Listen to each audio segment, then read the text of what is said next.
All right, and we are live. Is Zombie Teddy, is that our troll? Somebody disliked our show already, and I'm like, who's the troll? Zombie Teddy says he's the troll. Zombie Teddy, did you dislike our video already? That's not cool, man. We didn't even start it yet. Anyway. Dislike in advance. Dislike in advance, right. If I sound a little sleepy today, it's because I am. We had a very busy day today, and I'm exhausted. Let's see. Valeria had a doctor's appointment, a dentist appointment. She had a root canal. And she's eating Skittles right afterwards. I, on the other hand, got up, worked up until we had to go to our accountant and do our taxes, which I think was actually the primary cause of our exhaustion. Sure. I then had a doctor's appointment where I found out my vitamin D levels are woefully low. So I'll be getting a vitamin D supplement here soon. I'm sure you guys are all interested in that. And then I also looked up probiotic health. I've been thinking about that for a while. And I signed up for something called Viome, Viome. It's something that I highly recommend everybody look into. Gut health is sort of the forefront. This is not something that sponsors our show or anything. It's just something that I think could help the people that are watching the show. And I always want to help you guys out as much as I can. That's why I talk about crypto. And that's why... Speaking of crypto, Paper Plate says Dogecoin is in the toilet. Dogecoin is in the toilet. If you want to invest in Dogecoin, I say now. Although Valeria is like a little bit more cautious. But it's so low right now, it's bound to go up. And when it does... Well, the Bitcoin is acting weird. Everything's acting weird. But that's good. Volatility in the market's good if you want to make money and get in low. Everything's low right now. Bitcoin's low. Dogecoin is low. Everything's low. Not everything. There's some crypto goes up and down. Well, you can make money buy and sell every day, but... Yeah. Well... Yeah, but it's a good time to invest right now because everything's low. If you want to jump into crypto, I'd say. Some people say Bitcoin will fall like to 30,000. I don't think so. I don't think it's gonna go below 47. That was a rumor we heard, but yeah, I don't think it's gonna go too low. Anyway, yeah, so it's a jam-packed day for us. But yeah, I suggest doing Viome. I'm trying to get my folks to do it. I'm trying to get my brothers to do it, and I'll encourage my sister to do it. And I bought a kit for Valeria, and I bought a kit for me. So we're gonna test our stool samples. That's how you test it. Yeah. Really? Yeah, they give you like a little thing that you into over the toilet. They say it's engineered in such a way that it's like very clean and easy. Yeah. Yeah. You didn't think we'd be talking about poo when we got on the show this morning. Hey, Aston. How you doing, buddy? Girls don't do this kind of stuff. Well, you're going to now. I just spent $150 on you. You'd better. That your health, your body is one of the most important things to take care of because it gives you energy through the day and increases quality of life. I think it's a very important thing. And people seem to swear by this Viome thing. You go on, you get everything tested, then it tells you what foods are giving you trouble, maybe. Mm-hmm. And you can kind of reduce the foods. And then they also have the option that they can send you tailored probiotics so that you can supplement probiotics and get your gut health up to snuff. And then it'll be easier for you to work out. You'll have fewer health problems. Like it can help you in a variety of ways. So I would suggest looking into that. If not Viome, there's other products available, but Viome is the one that everybody says is the best just because the interface is so easy and everything's nice. All right. I'm selling a product that isn't supporting the channel. So maybe I should move on to the news. Valeria. Yes. Would you like to read Sir. the first story? Sure. House passes bill to make Washington, D.C. a state. Yes, this is one of the most disturbing things I've heard all week. That sounds surprising. No, it's not. I kind of knew this was going to happen now. No need to panic just yet because I think that the Senate needs 60 votes, 60, to pass this kind of legislation in the Senate. Excuse me. And I just had a Coke. Coke Zero. Like Coke? Huh? Coke? No, yeah, not Parmesan cheese, the real stuff. Okay. Coca-Cola. And anyway, it doesn't. I mean, it doesn't look like it's going to pass in the Senate. But I the hope fact that not. they're passing this in the House just indicates how willing they are to pass radical legislation, which I think is, you kind of roll your eyes because you just think it's almost hard to believe that they're doing stuff like this ridiculous. Like, you never thought when you were a kid that they were going to violate the Constitution for politically partisan ideas, like willfully violate the Constitution. What about intro, darling? Okay, fine. We'll do the intro. Hold on one second. All right, this is the least professional show on television. I am masculine. No. I'm toxic. She's masculine. We are toxic masculinity. Toxic masculinity. Oh man, I wish we were more professional. I wish the show was a little bit more professional. I've been working on, like, I've been taking notes about things I want to change about the show to make us like a really professional looking show, but I haven't had time to implement them yet. I have so many different things I'm working on all the time. But anyway, all right, let's go back to the story. All right, let's go ahead and read this. Democrat-controlled House. Should we do this? I kind of noticed because I'm a little tired today. I noticed I sound a little bit like the folks on NPR. Should we read this as an NPR story? Sure. For Larry doesn't know what that means. I'll do it. All right. Democrat-controlled House votes to transform D.C. into a state, violating the Constitution. Valeria doesn't understand. She doesn't know what the hell I'm doing. Yeah, NPR is like a leftist, publicly funded radio station, and they all of the people on that network, on the radio station, they all talk like that. They all sort of whisper into the microphone. It's really weird. I used to listen to it all the time because it was a good way to get an idea of how the left thinks, but the left has gone completely crazy. That was back in like 2008, 2009 or something like that. Maybe a little bit later than that. But yeah, I used to listen to NPR all the time. All right, Democrat-controlled House votes to transform D.C. into a state violating the Constitution. The House voted to transform Washington, D.C. into a state Thursday on the pure party line vote of 216 to 208. Before the vote, Speaker Nancy Pelosi, Democrat of California, as we know, argued in favor of the bill, describing Washington, D.C. residents as being denied their right to fully participate in their democracy. Pelosi also said Washington, D.C. pays more federal taxes per capita than any other state. Its budget is larger than 12 states. Its population is larger than 2 states. Its people have been fighting for voting rights for 220 years. That's not true. With a full 86% voting for statehood. Speaker saluted Del Eleanor Holmes Norton. Oh, sorry. Wait, what does that mean? Oh, delegate. Sorry. The Speaker saluted Delegate Eleanor Holmes Norton for her leadership in bringing this historic legislation to the floor. Norton then said of this legislation, Congress has a moral obligation and constitutional authority to pass H.R. 51. They all talk the same. All leftists talk the same. They all talk like this. Republican opposition to D.C. statehood was not so complimentary of Mrs. Norton's socialist utopia.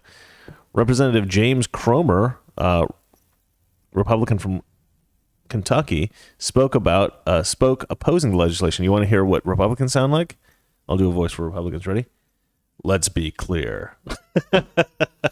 Let's be clear. What H.R. 51 is all about, he began. It's about Democrats adding 2 new progressive U.S. senators to push a radical agenda championed by the Squad to reshape America into the socialist utopia they dream about. H.R. 51 is not really about voting representation. It's about Democrats consolidating their power in Washington, Comer stated. Representative Jody Hice, Republican of Georgia, voiced his opposition. There's a guy named Jody? Why do guys from the South often have female names? It's weird. Voiced his opposition to the idea that Washington, D.C. has no representation, calling it absolutely false. It does have a local representation. It also has a delegate right here in the House of Representatives. It has electoral votes for the presidential election. Seems like something no other city in this country has. H.R. 51 flies in the face of what our founders intended, Hice boldly stated. Let's see here. The framers never wanted the seat of our government to be a state, and they specifically framed the Constitution to say so, he concluded. One thing that I've often said about this, which, I get the argument that there's a lot of people in Washington, D.C., and they don't have the the same Senate rights as the rest of us. They don't have representation in the Senate. I get that. I get that people might not like that, right? So every single person in D.C. who cannot live without a senator, they do have an option, and that option is move out of Washington, D.C. There's no border around Washington, D.C. keeping them in. They can leave. They're choosing to live in Washington, D.C. for whatever reason. Somebody made a really good suggestion, which is if you live in Washington, D.C., you don't pay certain taxes, right? Certain federal taxes. You're exempt of certain federal taxes. And that would be a good incentive to live in D.C. And it would, in fact, improve Washington, D.C. because a lot of people would move there to save on taxes, and it would become sort of a thriving place. And you might end up pushing out all the poor people because, all these rich people want to save money might move in. And all the rent might increase and everything might become more expensive and more of an elite place. But it would certainly, provide an answer to this issue that they keep bringing up of it's not fair. They don't have a senator. It's like, okay, they don't have a senator representing them. Like big deal. They can move. But yeah, I mean, there's other solutions other than just make them a state, considering that it's constitutionally inappropriate. And we'll go ahead and look into that here in the second part of this article. Jim Jordan took the totality of the Democrats' radical agenda to task. So he just went off on them. He says, Democrats started last week with one of their members saying we should get rid of the police altogether. They ended last week with another one of their members being admonished by the trial judge in Minneapolis for saying ridiculous things, he pointed out. And what did Democrats do in between, he asked? Okay, sorry. I emphasized the did. That was inappropriate. Let me try that again. And what did Democrats do in between, he asked? They passed this bill out of committee, which gives 2 new Democrat senators to the District of Columbia, and less than 24 hours after that bill passed in committee, they introduced legislation to pack the Supreme Court. I think first he says out of committee, then he says in committee. I don't quite know what that means. Because I'm not a representative or I'm not a senator. I don't know how all this stuff works exactly. I should probably figure that out if I'm going to try to talk intelligently about it. All right, let's see here. In 3 months, the Democrats have been in control of the federal government. They've created a crisis on the southern border. They continue to push to defund the police now so that they can continue their radical policies, he reminded the House floor. Think about what else they passed out of this body, Jordan said. Representative Andy Biggs, Republican Arizona, argued that no state has been admitted to by the Constitution, but no state was created from a territory which was crafted in the Constitution. The legislation will now proceed to the Senate, where Senator Mark Kelly, Joe Manchin, Kristen Sinema, and Angus King have all said that they are a doubtful no vote. I think that means they are a no vote. They presume that they would vote no on it. The Biden administration, however, declared its support of D.C. statehood Tuesday, contrasting previous Democrat administrations' legal determinations of unconstitutionality. The White House Office of Management and Budget issued a statement of administration policy on H.R. 51, writing, establishing the state of Washington, Douglas Commonwealth, that's D.C., Douglas Commonwealth, as the 51st state will make our union stronger and more just. Of course it will. But legal scholars and 2 Democrat administrations have objected to D.C. statehood's viability without a constitutional amendment to the 23rd Amendment. The Office of Legal Counsel in 2007 believed it was unconstitutional. The Justice Department under President Ronald Reagan and also Jimmy Carter stated the transformation was unconstitutional, and so did the Supreme Court Justice Antonin Scalia when he sat on the D.C. District Court of Appeals, Breitbart News reported. And that's from Breitbart. Anyway, so yeah, if you don't want to live without a senator, don't live in Washington, D.C. And maybe we should deal with their concerns about that. But certainly making it a state is an inappropriate thing to do, considering that it's unconstitutional. But these Democrats don't care about such minor, trivial things. They'll just do whatever they want because they want more. I mean, what this comes down to is the Democrats think if they make it a state, they're going to have more power in Washington D.C. They're going to have it's going to be less likely that any Republican president will ever get elected again. Right? All the stuff they're doing right now is to try to make sure that Republicans never get elected again, and they keep electing Democrats. I know that you're not an American. You didn't grow up here. So the question of what do you have to say about this story, I think I know the answer to, but let me ask it anyway. Valeria, what do you think about this story? Nothing. Oh, shocking. All right. In that case, let's move on to the next story. Darling, could you read the next story, please? Well, if I can. Micaiah I think it's Micaiah Bryant. Micaiah Bryant's neighbor insists police had to shoot.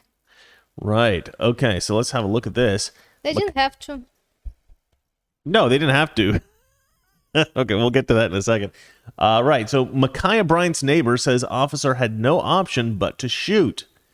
A neighbor of the Ohio teenager fatally shot by police reportedly said that video from his security camera made him believe the officer had no other option but to shoot. Now, Valeria and I have discussed this, and Valeria is now of the mind of like, why are police even policing black neighborhoods anymore? They clearly don't want any police officers. Or send only black policemen. Yeah, but here's the thing about that. Like, the problem with this idea is that there are innocent black people in those neighborhoods. True. Good people who are victims of the bad people. True. You don't police a neighborhood because you want to put people in prison. That's not why you police a neighborhood. You police a neighborhood to protect the people who are attacked by the people that you're putting in prison. But I'm waiting for you to respond. no, I'm waiting for you to continue. I took a drink. Well, That was like a hint. Like, why don't you respond? So, does that change your mind? no. Changes. I mean, like, okay. Not every black person is marching in Black Lives Matter protests. Not every black person is saying No. defund the police. No. Not every You person. can't abandon all black people because some percentage of them are walking around going, defund the police, Black Lives Matter. Nobody's abandoning them. Just don't let the white cops go in the black neighborhoods. You mean okay? So so you're modifying it a little bit. Not don't let cops go in. Yeah. Don't let white cops go in. Yes. What? They don't leave us a choice. They tried this in South Africa. Let's They tried try this that in South again. Africa. Let's try that again. You know what happened in South Africa? What happened? Police corruption got so bad in South Africa that people no longer, if you're a woman driving in South Africa, and police try to pull you over, you do not stop because they will rape you and kill you. So you have to try to drive to like a police station or something like that.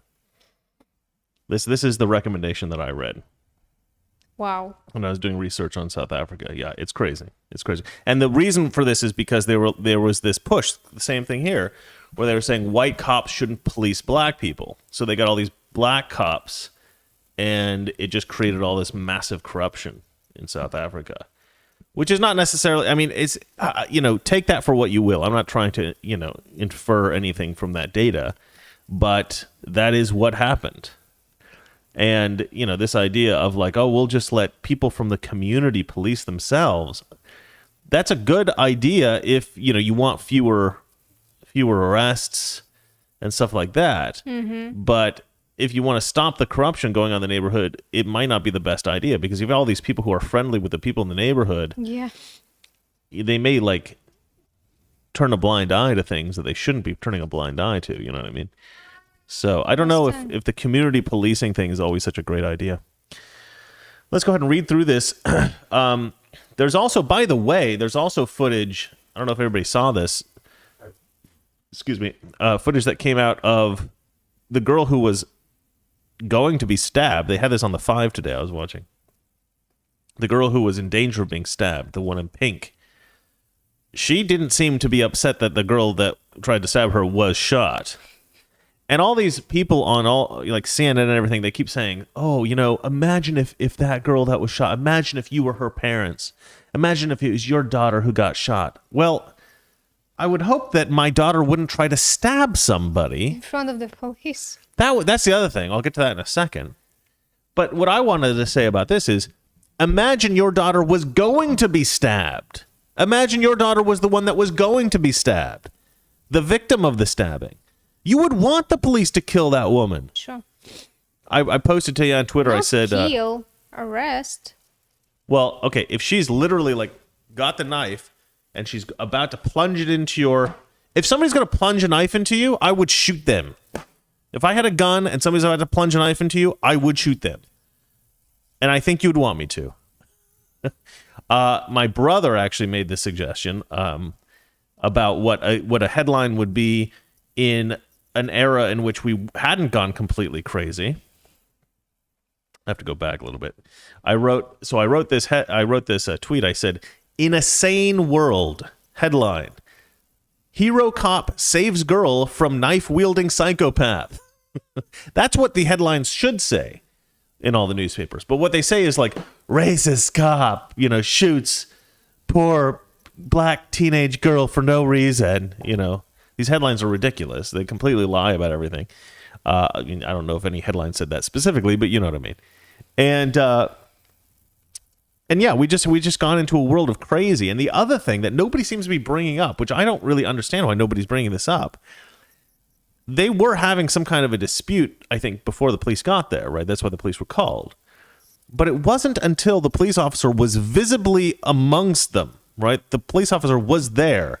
I think the girl got like pushed over onto the ground, like right next to the cop or something like that. Yeah, I saw that. Mm-hmm. She gets up in front of the police officer and goes to stab this girl with the police officer standing right there.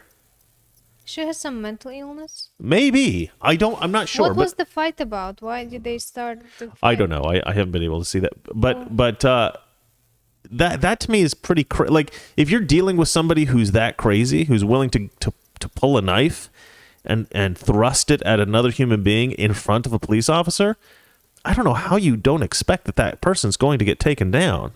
Of course they're going to get shot. And the other thing I tweeted about this story was, excuse me, imagine if the police... Was it the white cop who did that? White, right? Well, this is what I'm going to say. I tweeted, imagine if the cop was black...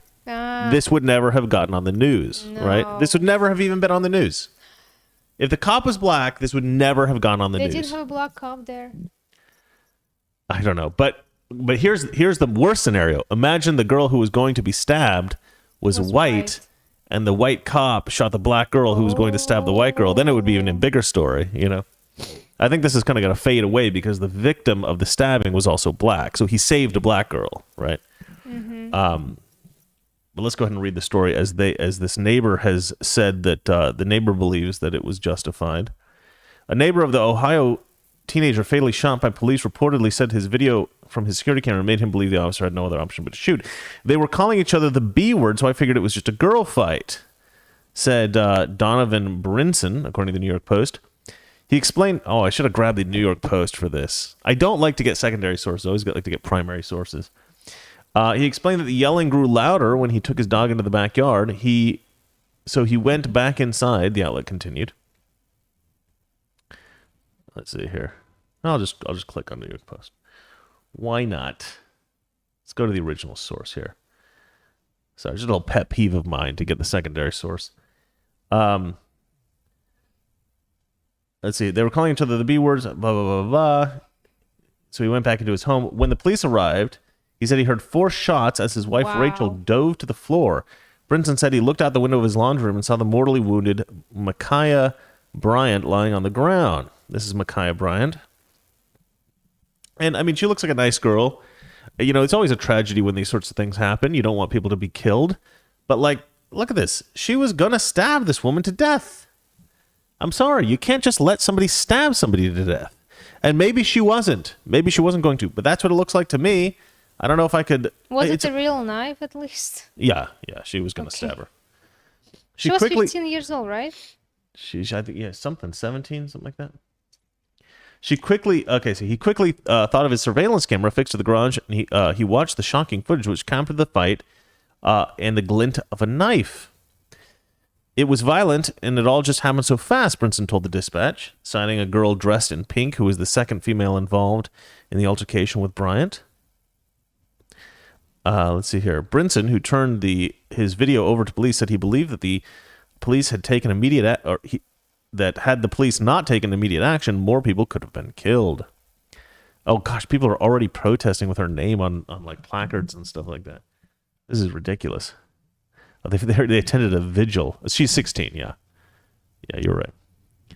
Brinson's 26-second video, shot from much further away than the footage released by the police, shows as many as 7 people either in front of Bryant Foster's home or emerging from inside as patrol cars roll up, followed by a police SUV.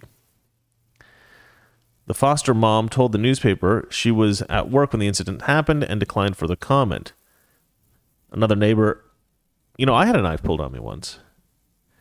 The guy actually came to my house, knocked on the door. I don't know why he wanted to stab me. He's crazy. So I just, I just slammed him against the wall a couple times and ran off. That really happened. It was weird. Yeah, I wasn't very well liked in high school. There were some people that really hated me. And this guy, I don't know, he wanted to be cool or something. So he was going to try to stab me to death. And it didn't happen. I'm all right. Let's see here. The Foster mom told the newspaper, okay, yeah. Let's move down. I saw a bunch of cop cars coming down the street, he told the dispatch, according to blah, blah, blah, blah, CPR. Okay, well, we kind of know what happened. The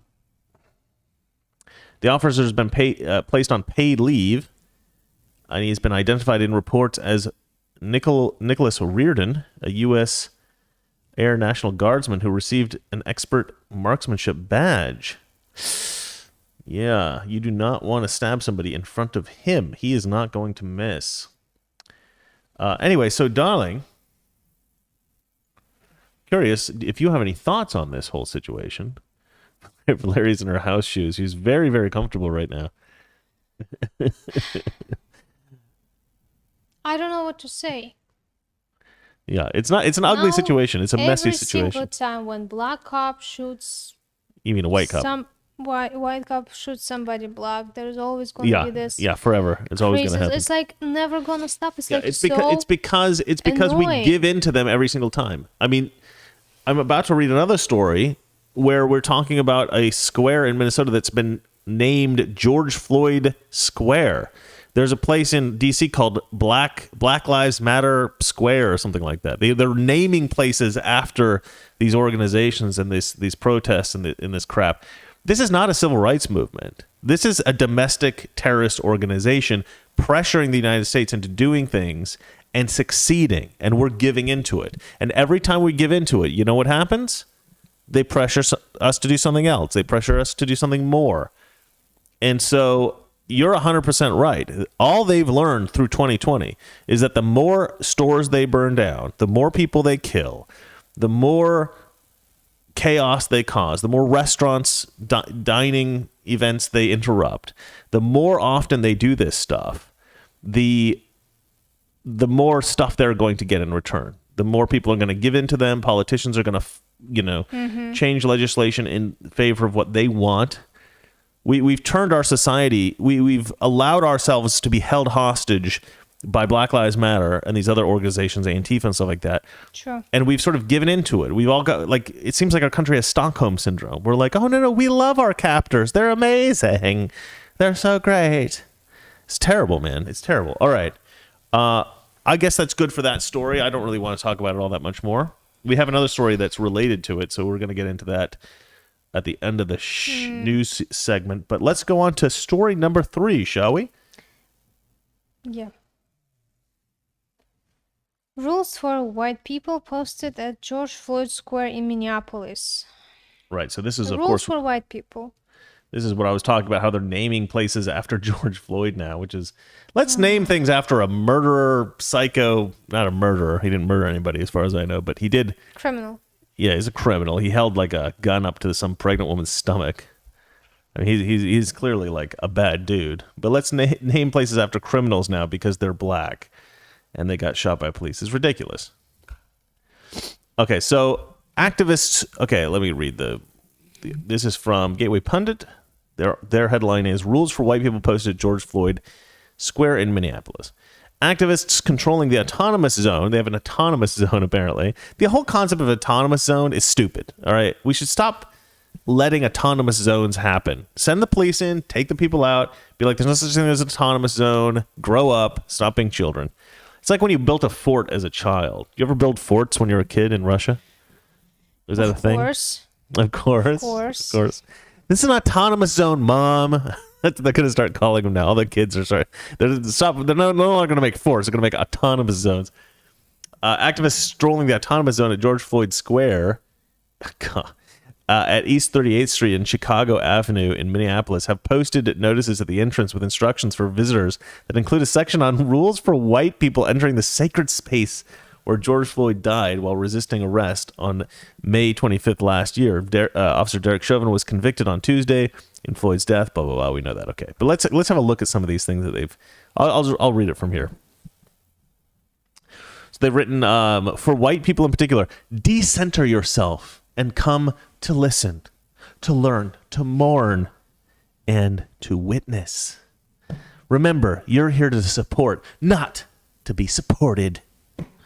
They've written, be mindful of whether your volume, pace, and movements are supporting or undermining your efforts to decenter yourself. Decenter yourself. It is so arrogant. It is so unbelievably arrogant. Like, in this place, black people rule and white people drool. It's just so, it's like the most childish kind of racism I've ever seen. I mean, it's obviously racist. But it's also so infantile. It's infantile racism that they're practicing here. Let's see. Seek to contribute to the energy of the space rather than drain it. Bring your own processing to other white folks so that you will not harm BIPOC, right? I think it's what? Black, indigenous people of color? Is that what it is? I don't know. BIPOC. Consider if you want or need to take photos and post them. Do not take photos of other people without their consent. Well, I mean, I actually think that's a pretty good rule. That's a good rule for life generally. I think you probably shouldn't be taking pictures and posting them of people you don't know, generally. Although that does happen a lot. I mean, photographers for years have done street photography of like homeless people and, whatever. That's just the way the world is. Maybe it's not nice. I don't know. I haven't really thought much about that before. All right, let's have a look here. If you witness white folks doing problematic things, I don't know what that could be. Urinating? Maybe? If somebody's peeing in a corner and they're black, leave them alone. But if they're white, murder them. No. Let's see what the advice is that they give here. Speak up with compassion to take the burden off of black folks and our siblings of color whenever appropriate. Black people shouldn't have to tell white people to not be cool. So if you're white, it's your job to police other white people and tell them they're not being cool. Seek to engage rather than escalate so that it can be a learning moment rather than a disruption. Yeah, whoever wrote this is an infantile racist and probably a hippie. And I hate hippies. All right. So that's that. A lot of people tweeted about this. At the end, they noticed that they used a capital W for white people, but only once. And I did go back through it and look at it. And yeah, if you notice that whenever they say black people, it's capitalized black people, or black. Like here, it says, if you witness white folks, lowercase w, take the burden off black folks, capital B. They got to make sure that they're dominant, even in a grammatical sense. All right, so that is hilarious and ridiculous, but it's not the most hilarious and ridiculous story of the day. That's it for that one, unless you have something to say. No. All right, so let's move on to the next story. Darling. I don't want to say anything. Darling. I'm annoyed as... Why? Just every single day, black people, I know, the race Black stuff. Lives Matter. I'm just so sick of it. I don't want to talk about this. I don't want to comment on this. I'm the same. I'm the race thing. I feel like I talk about this a lot. How I feel like we surpassed this in the '80s. Like we got over it. Like we were kind of cool with each other. And then something happened. Somebody decided that it was not enough that we were all cool. It was not enough that white people and black people were cool. It was like black people needed to rule the country. Like black people needed to be dominant. And then it's now become this big race fight. And like white Democrats have all been convinced, yeah, black people should rule the country. Black people should dominate us. Again, it's like a Stockholm syndrome type thing. It's like what you're holding me captive, and you're you know what? You're the victim here. You're the victim here, even though you're holding me for ransom. Is that it? Is that everything you have to say about it? That you're sick of hearing about it? Sick of it. Do you want to read the next story? Yeah. Black Lives Matter activist accuses white people of possessing and consuming black bodies. What? So Bree Newsom is this super annoying Black Lives Matter person. She's basically accusing white people of cannibalism, and I guess this is some kind of metaphor. I'm not really sure I understand it fully, but let's go ahead and get into it. Bree Newsom compares whiteness to cannibalism, says it's time to abolish policing. As a follow-up to yesterday's viral tweet that we told you about, where BLM activist Brie Newsom discounted one girl attempting to murder another girl as just teenagers having a normal teenage fight. This is the language they've adopted, like on the left. They're calling it a knife fight. They're like, oh, these girls are just getting into a knife fight. No big deal. No. Okay, first of all, knife fight. Usually both parties have knives. That's one thing, and then the other thing is like. They do realize that you can kill someone with a knife, right? I mean, I don't understand what they think. They're just like, oh, they're just roughhousing with knives. It's like, what do they think? It's like, ching, ching, ching. Oh, that was fun. Okay, we're done with that. No. You stab somebody with a knife, the person dies. I mean, if you stab them in the right spot, they can bleed out. You can hit vital organs. You know, there's lots of different ways to kill somebody with a stabbing them with a knife. This idea that, a knife fight, it's just a knife fight. I mean, it's like they think it's West Side Story. It's as if they think that these two girls were like, and then they went into song, right? And then the cop came and they went into the number where they were going to start stabbing each other. And the cop was like, bah, bah, bah, bah, bah. And they're like, what did you do? You ruined it. We had this beautiful moment. We were all singing. Everybody was happy. And then you killed that girl. That's just, oh my gosh, that police officer is terrible. No, the girl was trying to murder somebody. And as tragic as it is that she's dead, I don't know. I don't know how tragic it is. I don't know. I did like, please, can we not talk about Black Lives Matter anymore, please? Like, I know. Third story today, I'm like having a headache. All right, let's see here. So anyway, so she tweeted, she was the first one that I saw on the news that had tweeted that, it was just two teenage girls having a fight. What's the big deal? People have been fighting for thousands of years. Yeah, you know who else has been fighting for thousands of years? Murderers. Murderers been murdering people for thousands of years. Should we just say like, because it's been happening for thousands of years, it's okay? Murder? Stupid woman. All right, so her name's Bree Newsom. She writes, teenagers have been having fights, including fights involving knives, for eons. Excuse me. We do not need police to address these situations by showing up to the scene and using a weapon against one of the teenagers. What does she think a knife is? That's also a weapon, you stupid woman. Y'all need to help. Oh, shoot. Not need to help. You all need help, she says. Y'all need help. I mean that sincerely. Yeah, we need help. You're a lunatic. I mean that sincerely. Okay, let's see here. She's now claiming that not enough is said about white pathological obsession with possessing and consuming black people's bodies. In other words, cannibalism. There is this weird thing where people who are obsessed with race will point to conservatives reacting to their obsession with race and going, "Why are you so obsessed with race?" It's like it's kind of like a joke that you see sometimes in sitcoms or comedy films, where like a girl will come up and like whisper to a guy and he'll say, "Oh, hey, how you doing?" And she'll go, "Oh, why are you obsessed with me?" And obviously the girl initiated the conversation. that's kind of an old joke we used to do in school. If you were sitting next to somebody, girls used to do this more often than guys, but guys would do it sometimes too. And a girl might come over and say, this is kind of a dirty trick, but it was quite a bit of fun. When I was about 12, this was a trend. A little girl would come sit next to a little boy. Well, 12-year-olds, I don't know how little they are, but, kids. A girl would go sit next to a boy, and she'd just suddenly yell out, "No, I will not go out with you." And of course, he didn't ask her out. She just yells that, and everyone in the class is like, "What the hell?" And that was like a big popular thing that girls would do. And the first few times it happens, you're like, "What the hell's going on?" And then everybody starts laughing. You kind of figure out what's happening, and then it just becomes kind of a joke. But It's funny. it's funny. I think it's funny. Yeah, it was funny when I was a kid seeing people do that. Anyway, why did I bring that up? I've lost track. Let me get back to the article here. Getting back on track.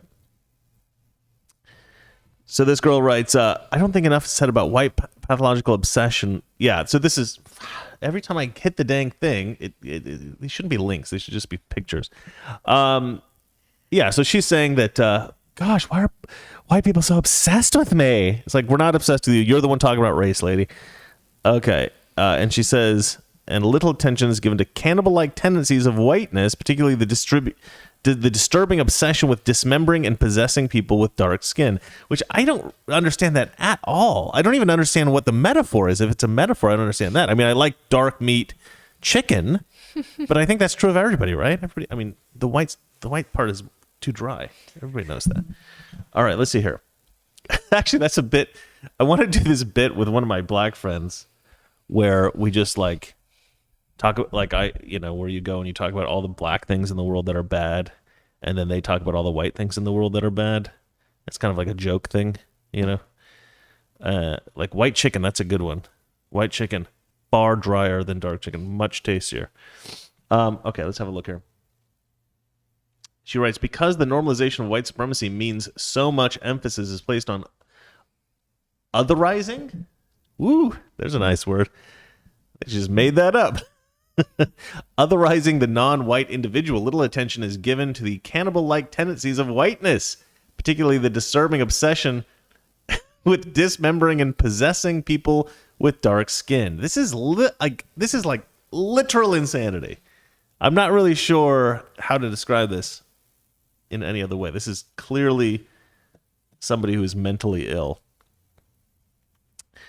Let's see here. And then whoever wrote this article wrote, reminder, these are not people who we should be taking seriously. Yeah, you think? She says, I know people are uncomfortable when I compare whiteness to cannibalism, but I don't know how else to explain a culture that for centuries has fixated with killing black people and possessing/consuming their bodies in some form or fashion. Nobody is consuming anybody. What the hell are you talking about? I can understand the owning thing because there was slavery, a couple hundred years ago. It's so weird. It's okay. I get that slavery was a bad thing, right? I mean, you could say slavery was a bad thing. We all know slavery was a bad thing. Okay. But slavery didn't start until pretty late in the development of Western civilization. It wasn't until, I think, something like the 16th century, I think, that slavery kicked off. And then it wasn't until like the 18th century that it really became like a big business. So it was only really a hugely significant thing for maybe 200 years. But it was certainly a bad thing for a long time. But it's been 200 years since we abolished slavery, almost 200 years.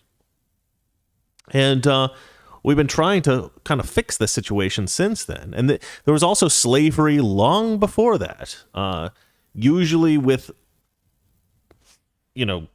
people enslaving people of the same race, sometimes of different races. But and there's still slavery today in parts of the world.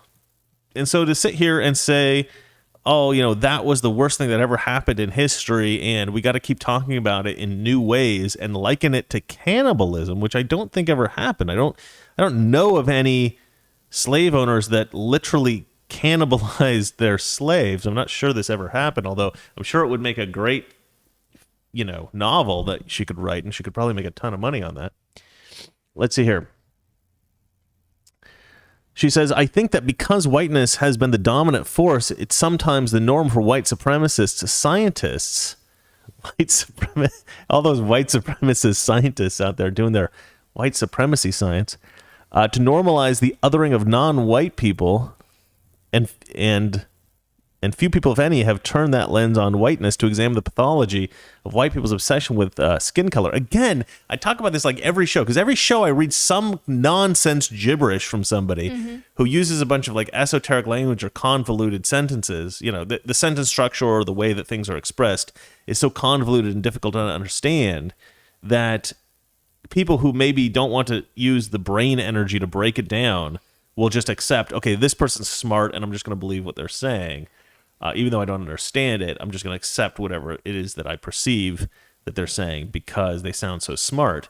But like, I think in the case of this woman, she doesn't even sound smart. She just sounds like a crazy person that doesn't know how to speak English properly. And so, but she's trying. She's clearly trying. I mean, otherizing is not a word. She just made up a word.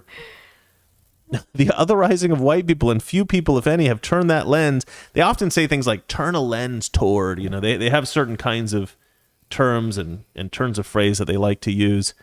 God, that left annoys the hell out of me. All right. So she says, she added that she thinks police are now going to intentionally murder black people in retaliation for the Chauvin verdict. Yeah, this is another weird thing.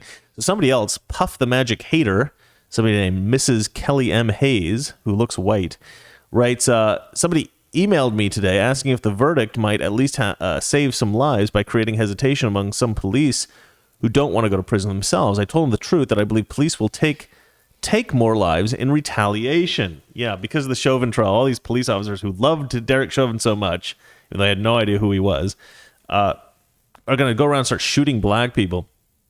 And of course she agrees with that. She says, exactly. And that's what we're seeing. Yeah, this black chick who tried to murder some other black chick was shot by a white police officer. And as he was aiming his gun, he thought, this is for Derek.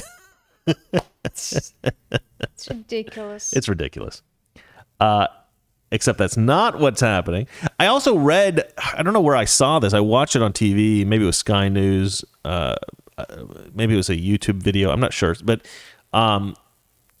some statistics were released for 2020 based on all the people who had, all the cities that had a lot of protests, like a lot of Black Lives Matter protests. And they wanted to see if police shootings had gone down.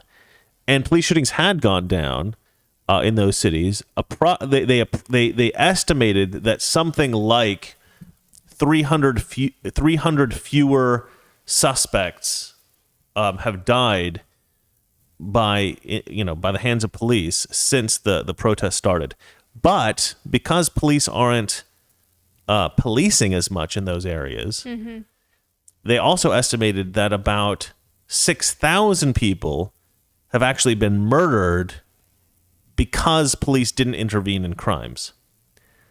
And there was no threat of police intervening in crimes. So in areas in which Black Lives Matter have been protesting consistently in 2020, you had 300 fewer police shootings, but you had 6,000 more murders. So they're swapping police shootings for murders. They're murdering themselves, yeah. And the problem with that is that who gets killed in a police shooting? Usually it's somebody who's done something criminal. Yeah. Who gets killed in a murder? Oftentimes it's an innocent victim, a child or a grandma or somebody like that. So you've substituted 300 police shootings of probably criminals for 6,000 murders of presumably, at least some of them, innocent people. This is not a good trade-off, ladies and gentlemen. Okay, let's go back. Except that's not what's happening, says the author of this article. And this girl, Bree Newsom, says, police aren't just shooting black people and children, they're emptying their clips into them. No, they're not. No, they're not. Let's see. Oh, man. It's just funny. It's funny. It's funny to me. I mean, it's a very serious subject, but like she's so absurd, she actually makes it funny. They're emptying their clips into people. The lies are so ridiculous. And the problem with this is that people believe her. people who subscribe to her Twitter, whatever. I'm curious as to how many people she has. Let's see here. How many followers? She has almost 500,000 followers on Twitter. That's crazy. I have like 20,000. Not bad. No, it's terrible. Mine's terrible. Still. I'm smarter than that, people. Subscribe to my Twitter. All right, let's see here. She says, if he was trained to... Okay, so this is from the Associated Press. The fatal shooting of 16-year-old Micaiah Bryant in Columbus, Ohio, as she swung a knife toward another girl, has raised questions about why the officer chose to fire his weapon. The city's police chief points to the officer's training. And then this woman says, if he was trained to kill kids, then it's time to abolish policing. The alternative that I don't really hear that much is that he could have used like a taser or something like that. But I don't know if he was even equipped with a taser. But if he were equipped with a taser, could have used a taser. I think that's actually a reasonable thing to say. Well, but when you're fighting lethal force, it's often good to use lethal force. But of course, a taser could have been possible. Situation is like kind of... I don't know. It's complicated. It's a messy, complicated situation. Yeah. And I would also like to say that she was a big girl. Okay, she was a big girl. It's 15, impossible to know in that moment when things are going that fast that she was that young, right? She could have been 40 for all he knew. She just looked like a maniac wielding a knife. And then a lot of people have posted these. This has become quite popular. Bree Newsom's tweet about how teenagers have been having knife fights for eons gets the gift treatment. This is actually a pretty funny story.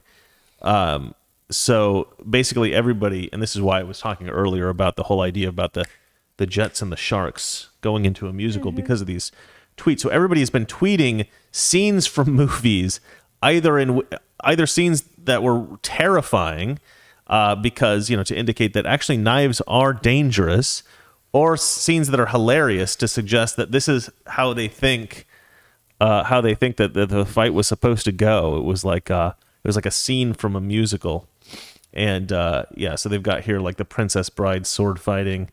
This is from Game of Thrones, Indiana Jones, obviously, something from The Simpsons. I don't know what this movie is. I'd like to watch that movie. Actually, I don't know what that is. And so all these different scenes from movies. And it's funny. It's just, it's just funny stuff. So, people are making light of it because, and honestly, like, it is a serious subject. It is a serious thing that happened. And this woman, this Bree Newsom chick, for her to say such absurd, ridiculous things, she just makes the situation laughable. Yeah. She actually does a disservice to the woman who lost her life by being so ridiculous about it. She like encourages people to laugh about the situation, including myself. I mean, I laughed at some of those memes. I mean, it's pretty funny.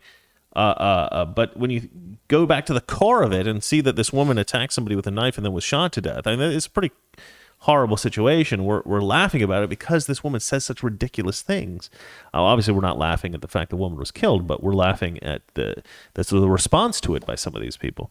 But it's sad. It's a shame. But we've talked about this enough, I think. However, I will ask you one more time because people will be mad at me if I don't. Do you have anything to say about this, darling? I am sick of hearing about Black Lives Matter and other stuff like this. Okay. Literally sick. Sounds good. You want to read comments and questions? I do not. All right. I'm kidding. News is over. News is over. We're going to read your comments and questions. If you have anything to say about this, please let us know. I'm curious as to what you guys have to say about this. We've mostly been covering this very specific thing, but if you guys want to bring up something else, feel free to. But I'm curious what you guys think about this. It looks like we've got quite a few statements already. People have said something. Do you want me to start, or do you want to? What do you got? What do you got? Well, the first super chat was from Frank Kerr. Yeah, I think that's the first super chat. Yeah, MDN. Okay, you want me to read it? Or you want to read it? You can read it. Okay. Maryland and Virginia states gave territory to establish the capital in D.C. If it becomes a state, those states deserve their territory back. How did they did not give up that land to create a new state? You know, I actually saw somebody create like a gerrymandered border around like all the state like all the different federal buildings. And they said, okay, we'll give all the rest of the DC land back to Maryland and Virginia, and just the federal buildings will be Washington, D.C., where nobody lives because there's no residences. And that'll answer the question. And I thought that was a perfectly valid solution. I'm like, yeah, put the citizens back in those states if they so desperately want senators. So thank you, Frank Carr. That's a good suggestion. Renee Miete? I don't know how to pronounce your name, man. Well, he's French. I know that. He says, decentralized DC. It's already too bloated. It eats bread for breakfast, lunch, and dinner. Decentralized DC. I don't quite understand that comment. Do you understand that comment? No. Decentralized DC. That's why I asked you to read that. Okay. I don't quite know what you mean, man. But I think I like the sentiment. Let's hear. Frank Carr. Also, Amendment 23 says DC is not a state. Well, that's right. I mean, that's the amendment that talks about DC establishes as a territory there, not to be made as a state. So to take an amendment to make it one, it's also entitled to use as many votes as the least populous state. It cannot then logically be a state. Yeah, I mean, they set it up in a specific way. If you want to live in D.C., you can live in D.C. Nobody has a problem with you living in D.C. But if you want a senator, live somewhere else. I mean, D.C. is expensive anyway. Why do people want to live in D.C.? I've been to D.C. a couple of times. The parts where the federal buildings are really nice and clean, but if you step out of there, it's crime-ridden, it's ugly, it's nasty. You don't want to live in D.C. So mean to me. I'm mean to you? No, this guy. What do you say? Anonymous. I want Valeria to do a video just of her reading words she has trouble pronouncing. Yeah, I mean, that's part of the fun of the show. I think part of your charm is your accent. And, you struggle a couple of, with certain words. Couple 100,000 words. Well, I do too. And, I'm well, you just told I'm her. pretty verbose. I'm just an idiot. Just Let's see here. funny. All right. We got one from Rico USA. You want to read that? Yes. Go for it. We'll give Anonymous his, what he asked for. Okay. I feel like we are heading toward a future world that looks a lot like the movie Escape from New York featuring Kurt Russell as Snake Plissken. Yeah. I love that movie. I actually only saw that movie for the first time last year, and it's instantly one of my favorite movies of all time. It's such a good film. Nice. It's so good. It's very 80s. Like it is I think it's a different experience watching it now than you would have had in the 80s. I think in the 80s it would have been a much more powerful experience. Now it's a little bit more, it's got the charm of the kind of 80s camp that normally I don't like, but in that movie it's actually a very good story. I don't know about Escape from LA. Everybody says that movie's trash, but I haven't seen that one. I think he surfs in Escape from LA, but I haven't seen that. But Snake Plissken, man, that is such a good movie. Let's see here. Frank Carr says federal cops never end up in these stories, only local cops. After Chauvin, Biden gives a speech announcing an audit of Minneapolis police. Clearly, this is a campaign to federalize policing. Yeah, I don't really understand why nobody's reporting on the case of the officer that killed Ashley Babbitt. That is a much more egregious thing, but it is a black cop killing a white woman, and so nobody even talks about it. It's terrible. It's terrible because she really did nothing wrong. I mean, every one of these cases of a black person being killed by a white cop, they've committed a crime. They've done something wrong. They're trying to evade police, something like that. Obviously, with George Floyd, he died of a drug overdose. But in the case of Ashley Babbitt, she was like what, crawling through a window that somebody else broke. And she was this horrible threat that needed to be killed. She needed to be murdered. No, come on. They need to investigate what happened there, and they need to talk about it. I mean, if anybody should be tried for murder as a cop for killing somebody, it should be that Capitol Police officer. And I think that Frank James is right. I think they may be trying to federalize police to some degree. What he means by that is they want federal control of I mean, they want federal control of everything. They want centralized control of everything. They want communism is what they want. Frank James also says, need positive news night for Valeria's sake. Yeah, Yeah, that's true. 100%. That's true. Audit the FBI, says Rudd Elgin. Or Eigen? Eigen. Yeah, I mean, the FBI and even the CIA, the intelligence agencies, NSA, I'm not sure how much we can trust them anymore at all. I feel like these people don't have the American interest at heart anymore. I think they have way too much control in the federal government. If you watch, there's an interview that I posted with the CEO of Overstock.com. His name is Patrick something. What's his last name? Patrick something. I can't remember his last name. Somebody will write it in the comments. And this guy, he's got the craziest story I've ever heard. And actually, a friend of mine just called me that, and he works with him. And he said, oh, yeah, that guy's one of the smartest guys I've ever met in my life. You can give him a date, like give him your birthday, for instance, and he'll tell you like every famous person that was born on that day, all the amazing things that happened on that day. Like he's got like a photographic memory or something like that. He's got this he's like a genius. What's that guy's name? Overstock CEO. He quit, actually. Patrick Byrne is his name. You don't get much more Irish than that. But anyway, Patrick Byrne did this interview that I posted. I didn't comment on it. I just posted the interview on my channel. And he explains that the FBI approached him to wear a wire and to introduce Hillary Clinton to, I think it was a Saudi investor or something like that. And the Saudi investor was going to bribe Hillary Clinton, or it might have been an Iranian or something like that. I'm not sure exactly. Was going to bribe Hillary Clinton for millions of dollars if she would, be a little bit more, work with them a little bit more positively, or how they wanted, as, what was she, the Secretary of State? This woman back when she was Secretary of State. And so they're bribing Hillary Clinton. And this was a sting operation set up by the FBI. Patrick Byrne was involved. He wore a wire. He said that he got this recorded. And he says that once he had got this dirt on Hillary Clinton, he gave it to the FBI, and they now had dirt on Hillary Clinton. He expected that they would arrest her and put her in prison for this, because this is obviously illegal. And when he approached them afterwards and asked about it, they said, oh, no. We're going to use this information. We're going to make sure she gets elected in 2016, and she's going to be president for 8 years, and we're going to have control over her.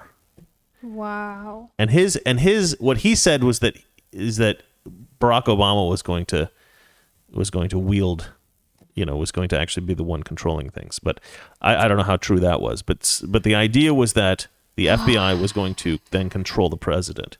So I don't know how much of that is true, but it seems like if you were going to pick somebody to control, somebody that was compromised, that you could control and put into the presidency, Joe Biden is just about as perfect as you can get. 100%. So I don't know how much control the intelligence agencies have over what's going on in the country right now, but I think it's quite a lot more than it needs to be. But then I don't know why intelligence agencies would want to push these, like this Green New Deal crap, this environmental legislation, and push money into the hands of these companies that are invested in green energy. And I don't really know why there is a process. Of course, they're always in downtown LA protest. They are climate change people, because my friend was shooting stories from her building. She lives up there. And they close the street, don't let any cars in and out. And I'm texting her like, are they gonna, if they're climate change people, are they gonna allow Teslas and Priuses go through? If it's the case, I'll say my Hyundai is a hybrid. Right. And I can drive.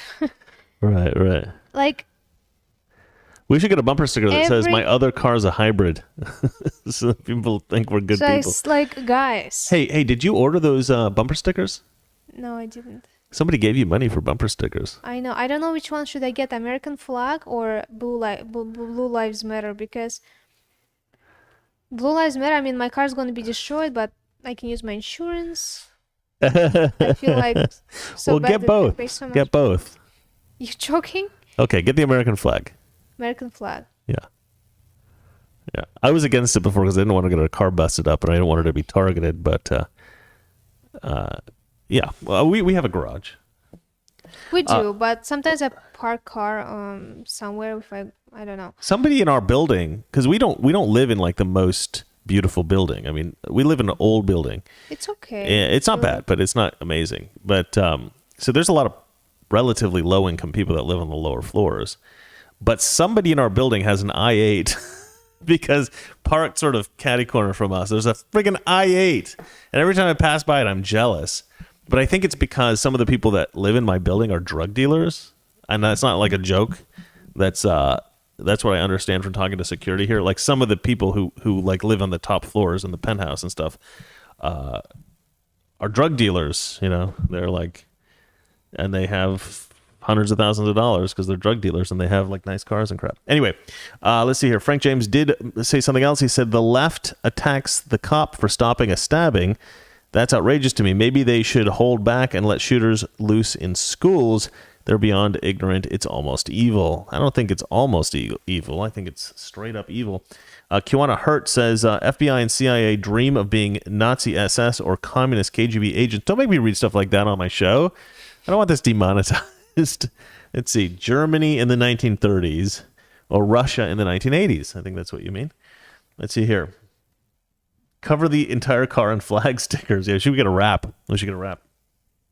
I designed a wrap once. There was some kind of a conference in New York or Chicago or something. It was like a fashion thing, a fashion conference, something like that. And I used to work for a fashion company designing hats. I would design hats. That was like a job I had for a while. And the guy who owned the company was like, can you design me a wrap for a car? Because this particular conference has a contest with all the people who buy booths, and you can all submit a wrap for a car, and they'll wrap this car. So it was like a nice car. We'll wrap this car in whatever your design is, whoever wins the design contest.